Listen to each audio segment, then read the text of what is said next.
మీరు ఇవన్నీ చెప్తా ఉన్నారుగా, అంటే ఎంత ఉన్న వాళ్ళైనా కానీ అంటే వాళ్ళ దగ్గర డబ్బు ఎక్కువ ఉంటుంది, కానీ ఏదో విధంగా వాళ్ళు ప్రశాంతంగా ఉండరు చాలామంది.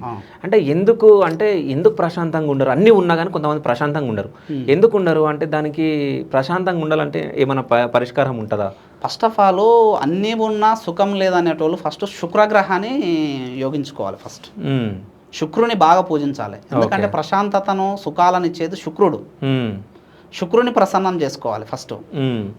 శుక్రుని ప్రసన్నం చేసుకున్న తర్వాత ఏం చేయాలంటే ఫస్ట్ ఆఫ్ ఆల్ ఇప్పుడు ఇంట్లో ఫస్ట్ ఆఫ్ ఆల్ గ్రహ పూజ ఇంపార్టెంట్గా చేసుకోవాలి ఫస్ట్.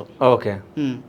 ఎట్లా చేసుకోవాలంటే ఫస్ట్ శుక్రుని పూజించాలి, తర్వాత సూర్యుని పూజించాలి.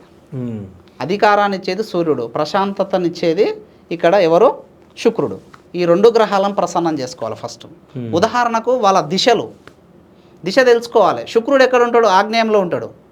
ఆగ్నేయ మూలన పోయి ఒక చిన్న దీపం పెట్టి అగరబత్తులు ముట్టించి శుం శుక్రాయ నమః అని 108 సార్లు చదువు. ఓకే. ఆ 108 సార్లు చదివిన తర్వాత ఒక గ్లాసులో నీళ్ళు పట్టుకో, అదే మూలన పట్టుకొని ఇదే మంత్రం 27 సార్లు చదివి అని ఊది ఆ నీళ్ళు తాగు. ఆ గ్లాసులో ఉన్నటువంటి నీళ్ళు తాగు. శరీరానికి ఆ ప్రశాంతత అనేది తలుగుతుంది ఎమ్మటి. ఇట్లా ప్రతిరోజు చేయి. ఈ ప్రశాంతత లేకుండా చేయడం 2 గ్రహాలు. సూర్యుడు యోగాన్ని ఇస్తాడు, కానీ సూర్యునికి శుక్రునికి పడదు. వాళ్ళిద్దరు భర్త శత్రువులు, ఎడమొఖం పెడమొఖం ఉంటుంది వాళ్ళకు.